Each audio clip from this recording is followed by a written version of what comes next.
What's up, fear junkies? Welcome back to Sinister Media, the channel that'll make you sleep with the lights on for a week. Boy, do we have a pants-soiling double feature for you tonight. We're diving deep into two nightmare-fueled stories that'll have you checking your roof and avoiding graveyards for the rest of your life. First up, we've got The Bone Collector, a tale that'll make you think twice about what's really going on in that quiet cemetery down the street. Then, we're hitting you with Scratches in the Dark, which will have you boarding up your windows and reinforcing your ceiling. So grab your adult diapers, lock your doors, and let's get ready to defecate ourselves silly. The first time old Tom noticed something amiss was on a crisp autumn morning, the kind where fog clung to the tombstones like shrouds. He'd been tending Misty Hollow Cemetery for nigh on 4 decades, and he prided himself on keeping the grounds immaculate. So when he spotted a shallow depression near the Wilkinson plot, he knew something was off. Grumbling about kids and their pranks, Tom shuffled over, his arthritic knees protesting with each step. But as he drew closer, his annoyance gave way to confusion. The earth looked wrong. It was as if something had pushed up from below, rather than being dug from above.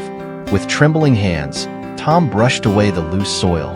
His weathered fingers struck something hard, and he recoiled. Steeling himself, he dug deeper, uncovering what he'd feared to find. A coffin lid, splintered and broken. "Lord have mercy," Tom whispered, crossing himself. He should have called the police right then and there. Should have reported it, let the proper authorities handle it.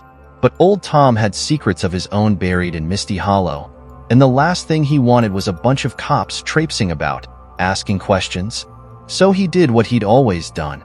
He fixed it, nailed the coffin shut, shoveled the dirt back in place, and tamped it down good and proper. By noon, you'd never know anything had happened. But Tom knew, and as he made his rounds that night, lantern swinging at his side, he couldn't shake the feeling of eyes on him, watching, waiting. The second incident came a week later. This time, it was the Prescott Mausoleum. Tom found the heavy iron door ajar, though he distinctly remembered locking it the night before. Inside, the sarcophagus had been pried open, its contents disturbed. Tom's hands shook as he tried to make sense of what he was seeing. Bones lay scattered across the marble floor, some cracked and splintered. But it wasn't just the desecration that chilled him to his core. It was the deliberate arrangement of the remains. They formed a crude circle, with spaces left, as if waiting for missing pieces. He fled the mausoleum, heart pounding. This was beyond his ability to cover up. But even as he reached for his phone, a small voice in the back of his mind whispered, "What if they find out about Sarah?" Tom's finger hovered over the keypad. After a long moment, he pocketed the phone and grabbed his shovel instead.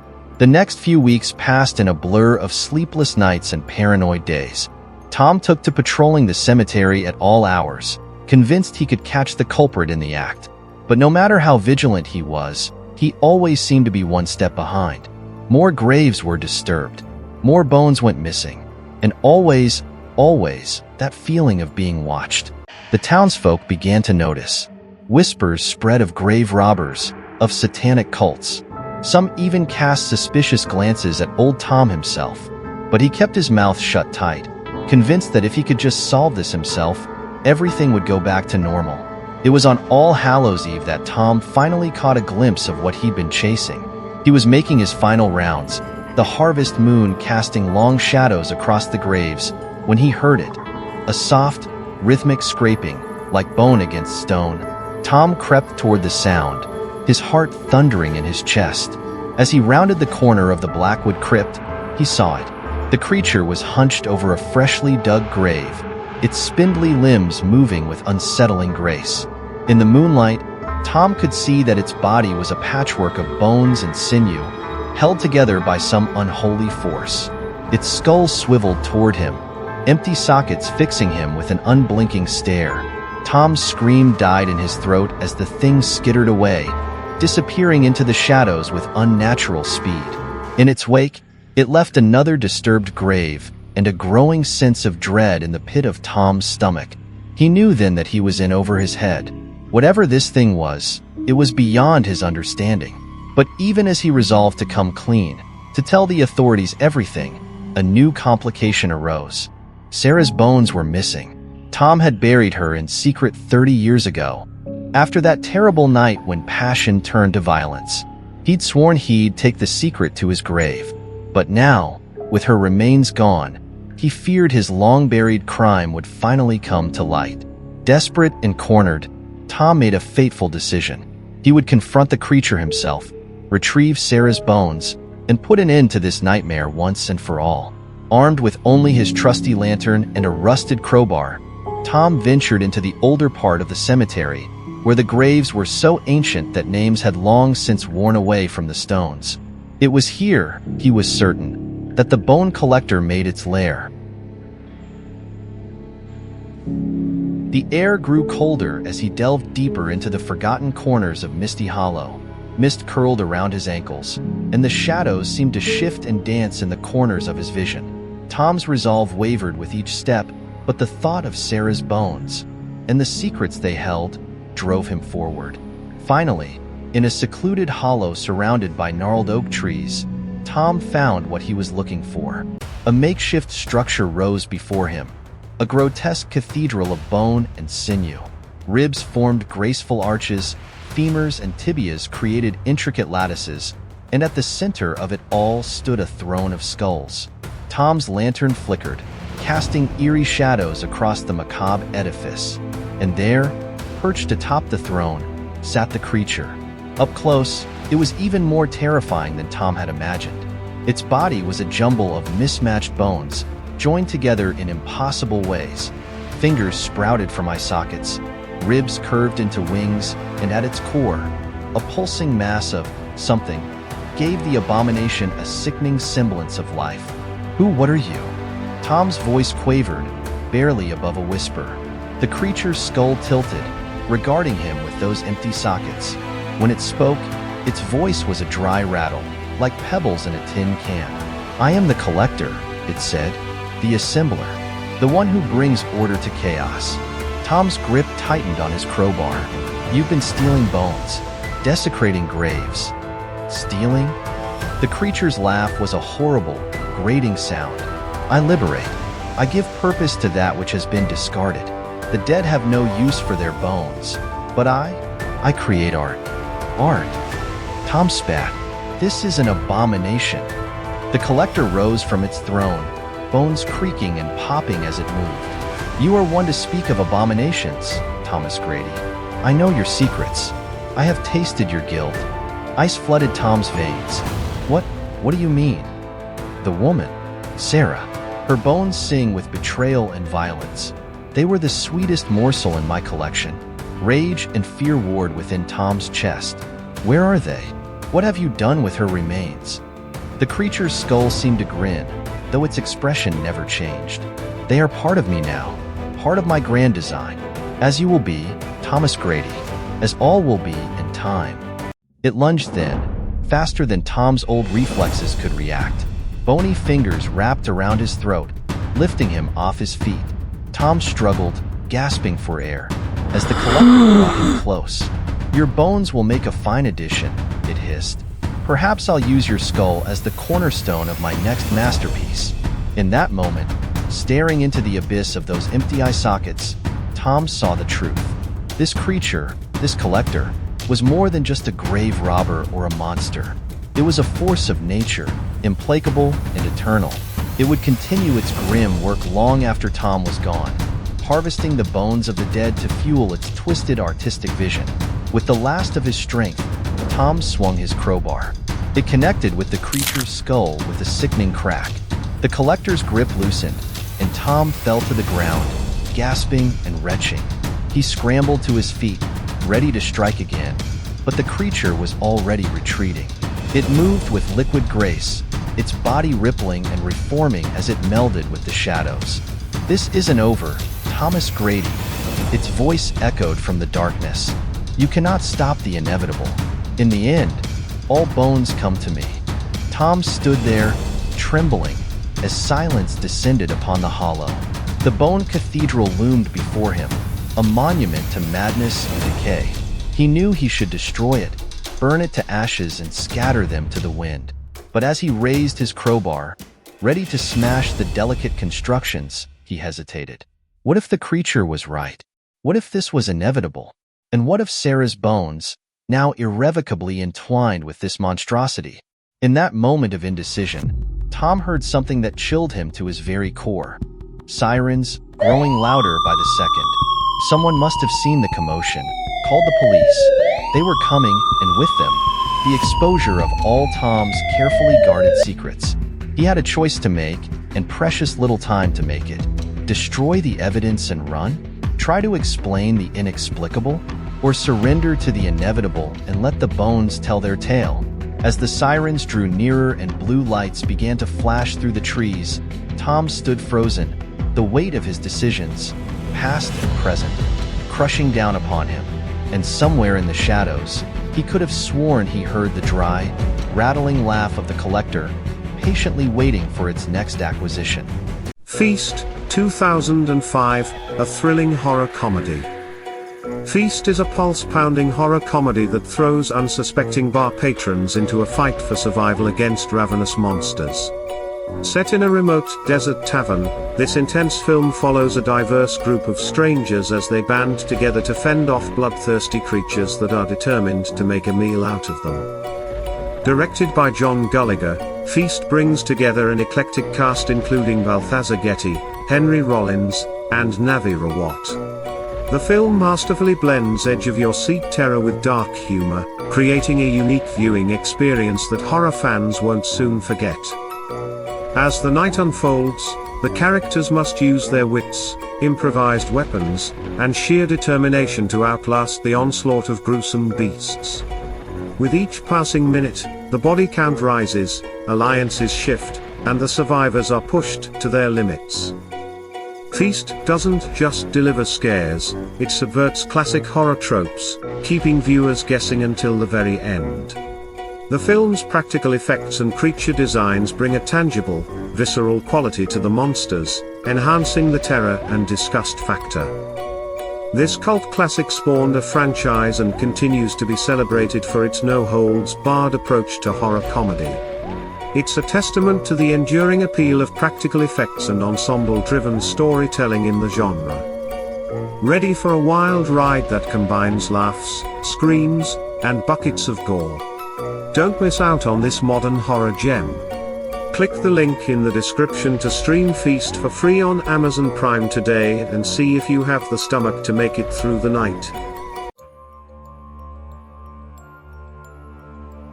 Amelia Chin jolted awake, her heart pounding.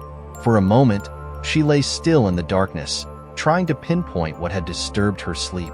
Then she heard it again, a soft, scraping sound coming from above, as if something was dragging itself across the roof. She reached out, gently shaking her husband. "David," she whispered, "do you hear that?" David stirred, mumbling incoherently. The sound came again, louder this time, followed by a dull thud that seemed to reverberate through the entire house. "It's probably just a raccoon," David said, his voice thick with sleep. "Go back to bed, honey." But Amelia couldn't shake the feeling that this was something more, something worse. For weeks now, their quiet suburban neighborhood had been abuzz with rumors and whispered conversations. People spoke of strange noises in the night, of shadows glimpsed from the corner of the eye, of pets going missing and coming back, changed. If they came back at all, Amelia had dismissed it all as overblown gossip, the kind of thing that spreads like wildfire in a small community starved for excitement. But now, lying in the dark and listening to those alien sounds above her, she wasn't so sure. The scraping continued, moving from one end of the roof to the other. Amelia's imagination ran wild, conjuring images of some monstrous thing prowling just feet above where she lay. She pulled the covers up to her chin, feeling foolish but unable to help herself. Eventually, the noises faded, and an uneasy silence settled over the house. Amelia didn't sleep for the rest of the night. The next morning, over a breakfast of toast and coffee, Amelia broached the subject with David and their teenage daughter, Zoe. "Did either of you hear anything strange last night?" she asked, trying to keep her tone casual. Zoe, engrossed in her phone, merely shrugged. But David looked up, a crease forming between his brows. "You mean those noises on the roof?" he said. "I thought I might have dreamed that." Amelia felt a mix of relief and dread. She wasn't going crazy, but that meant the sounds had been real. "What do you think it was?" she asked. David took a sip of his coffee, considering. Could be any number of things. Raccoons, squirrels, maybe a stray cat. "I'll take a look when I get home from work, see if there's any damage." Amelia nodded, not entirely convinced but willing to accept the explanation for now. She turned to Zoe, who had finally put down her phone. "What about you, sweetie? Have you heard anything weird lately?" Zoe rolled her eyes, a gesture that had become all too common since she'd entered her teens. "Mom, you're being paranoid. It's probably just those stupid rumors getting to you." "What rumors?" Amelia asked, though she had a sinking feeling she already knew. Zoe sighed dramatically. "You know, all that stuff people have been talking about. The rooftop creeper, or whatever they're calling it. It's just a bunch of bored people making stuff up." Amelia and David exchanged a look. Neither of them had heard that particular name before. "Where did you hear about this? Rooftop creeper?" David asked, his tone carefully neutral. Zoe shrugged again, already losing interest in the conversation. "It's all over social media. People posting videos of weird noises, blurry pictures of shadows. It's so lame." Amelia felt a chill run down her spine. She'd written off the neighborhood gossip, but if it had spread to social media, to the point where even Zoe knew about it, "Maybe we should be a little more careful," she said, trying to keep the worry out of her voice. "Just for a while. Make sure all the doors and windows are locked at night, that sort of thing." Zoe rolled her eyes again, but David nodded. "Couldn't hurt," he agreed. "Better safe than sorry." The day passed uneventfully, but as night fell, Amelia found herself growing increasingly anxious. She double-checked every lock, drew all the curtains, and even considered sleeping downstairs on the couch. But she didn't want to alarm David or Zoe, so she forced herself to go through her normal bedtime routine. As she lay in bed, staring at the ceiling, she strained her ears for any unusual sounds. For hours, there was nothing but the normal creaks and settling noises of the house. Just as she was starting to relax, convinced that the previous night had been a fluke, she heard it. Scrape, scrape, thud. Amelia's breath caught in her throat. It was back. She nudged David awake, and this time he sat up immediately, alert and tense. They listened together as the sounds moved across the roof, sometimes fast, sometimes agonizingly slow. "That's no raccoon," David whispered, his face pale in the dim light filtering through the curtains. Amelia shook her head, beyond words. The noises were louder now, more insistent, and was it her imagination? Or did they sound closer? A sharp crack split the air, followed by a splintering sound. David was out of bed in an instant, grabbing the baseball bat he kept in the closet. "Stay here," he told Amelia, his voice tight with fear and determination. "No," Amelia hissed, scrambling out of bed. "We need to check on Zoe." They crept down the hallway, the floorboards creaking traitorously beneath their feet. The noises from above had stopped, replaced by an eerie silence that was somehow worse. Zoe's door was closed. Amelia reached for the handle, then hesitated, suddenly terrified of what they might find on the other side. David placed a reassuring hand on her shoulder, and she took a deep breath before turning the knob. The room was empty. The window was open, curtains billowing in the night breeze. "Zoe?" Amelia called, her voice rising in panic. "Zoe?" They searched the room, finding no sign of struggle but no trace of their daughter either. Amelia was about to rush downstairs to check the rest of the house when a sound from outside froze her in place. It was Zoe's voice, distant and muffled, but unmistakable, and it was coming from above. David was at the window in an instant, leaning out and looking up. Amelia joined him, her heart pounding so hard she thought it might burst from her chest. At first, she saw nothing but the dark sky and the edge of the roof. Then a shape moved, blotting out the stars. Something large and grotesque, its form seeming to shift and writhe in the darkness. And in its grasp, kicking and struggling weakly, was Zoe. Amelia screamed. The creature's head snapped towards them, and for a brief, terrible moment, she caught a glimpse of too many eyes, of mandibles clicking in anticipation. Then it was gone, scuttling across the roof with inhuman speed, taking Zoe with it. What followed was a nightmare of frantic phone calls, of police sirens and search parties. The neighborhood, once so peaceful, became a hive of activity as people scoured every inch of the surrounding area. But there was no sign of Zoe, no trace of the creature that had taken her. In the days that followed, as hope dwindled and the initial flurry of activity died down, Amelia found herself obsessively combing through the internet, looking for any information she could find on the rooftop creeper. What she discovered chilled her to the bone. The phenomenon wasn't limited to their neighborhood, or even their city.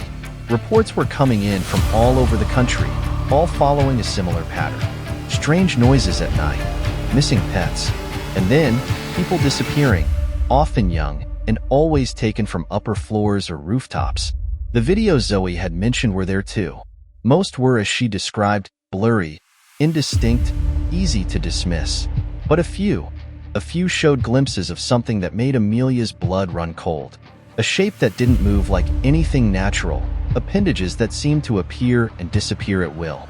David threw himself into the search, spending every free moment out looking for Zoe or following up on the slimmest of leads. Amelia knew she should be doing the same, but she couldn't shake the feeling that the key to finding their daughter lay in understanding what had taken her. She reached out to others who claimed to have encountered the creature, piecing together a terrifying picture. The thing, or things, as some believe there were many of them, seemed to be hunting, but not just for food. People spoke of loved ones returned changed, of strangers appearing in town who looked human but acted off. As weeks turned to months, the police investigation stalled. People stopped talking about Zoe's disappearance, at least where Amelia could hear them.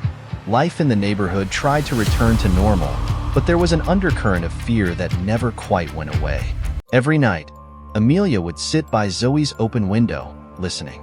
More often than not, she would hear the now familiar sounds of something moving across the rooftops. Sometimes close, sometimes distant, but always there. David tried to convince her to move, to start fresh somewhere else. But Amelia couldn't bear the thought of leaving, of abandoning any chance of finding Zoe. And deep down, she knew it wouldn't matter. The creature, whatever it was, wasn't confined to their neighborhood or their city. Nowhere was safe. It was nearly a year after Zoe's disappearance when it happened. Amelia, having finally succumbed to exhaustion after another long night of watching and waiting, was awakened by a familiar sound. Scraping on the roof directly above her. She sat up, fully awake in an instant. David was working late again, throwing himself into his job as a way of coping with their loss. She was alone in the house.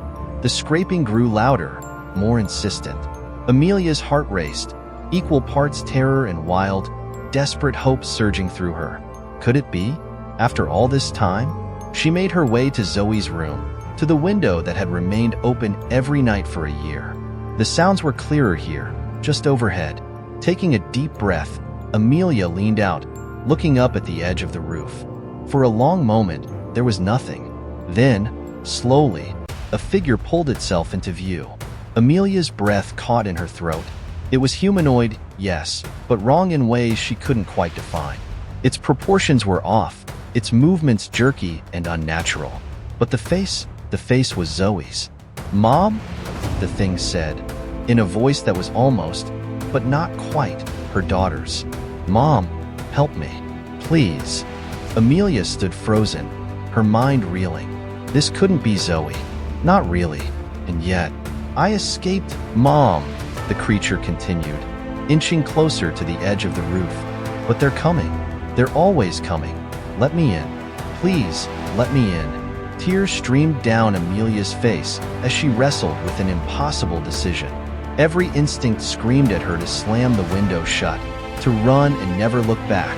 But this thing, whatever it was, wore her daughter's face, spoke with her voice, and if there was even a chance. "Zoe," she whispered, her voice breaking. "Is it really you?" The creature's face twisted into something that might have been a smile. "Yes, Mom. It's me. Let me in." I'll explain everything." Amelia's hand moved towards the latch that would fully open the window.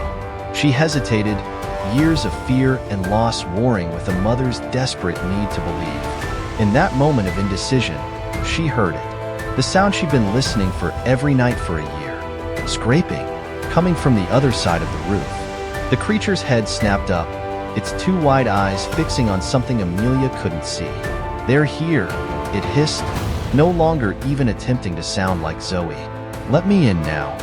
Amelia stumbled back from the window, her legs giving out as the full horror of the situation washed over her. On the roof, the thing that wasn't Zoe snarled, its form seeming to ripple and change. More shapes appeared at the edge of the roof, larger, more monstrous, their outlines blurring and shifting in the darkness. The Zoe thing turned to face them, its posture one of both fear and anticipation. As Amelia watched, paralyzed, the creatures converged on the smaller form. There was a brief, violent flurry of movement, accompanied by sounds that would haunt her nightmares for years to come. Then, silence. When Amelia finally found the strength to move, to approach the still open window, the roof was empty. No sign remained of the creatures or the thing that had worn her daughter's face. But in the distance, fading into the night, she heard it. The scraping of something moving across the rooftops. Moving away, yes, but she knew with a bone-deep certainty that it would be back. They would always come back. In the year that followed, reports of the rooftop creeper phenomenon grew more frequent, more widely believed. People spoke openly of monsters in the night, of loved ones returned wrong. Some fled the cities, hoping to find safety in isolation. Others formed armed patrols, as if conventional weapons could stop the terror from above. Amelia and David stayed. They converted their home into a fortress, reinforcing the roof, barring the windows. Every night, they heard the creatures moving outside, hunting, waiting, and every night, Amelia found herself drawn to that open window in Zoe's room, the only one they left unsealed, watching, listening, unable to fully extinguish that small, treacherous spark of hope, knowing that one night, sooner or later, she would hear a familiar voice calling out to her again, and knowing that, despite everything, some part of her would want to answer. And there you have it, 2 tales of terror that probably ruined your new pants. If you're not currently hiding under your bed or booking a therapist appointment, congratulations. You've survived the bone collector and scratches in the dark. But don't get too comfortable, because these horrors are really out there, waiting in the shadows and skittering across your roof. If you managed to keep yourself together long enough to enjoy this video, smash that like button, share it with your easily scared friends, and subscribe to Sinister Media for more terrifying content. This is Sinister Media, reminding you to sleep with one eye open and maybe invest in some roofing nails. Sweet nightmares, you beautiful horror addicts.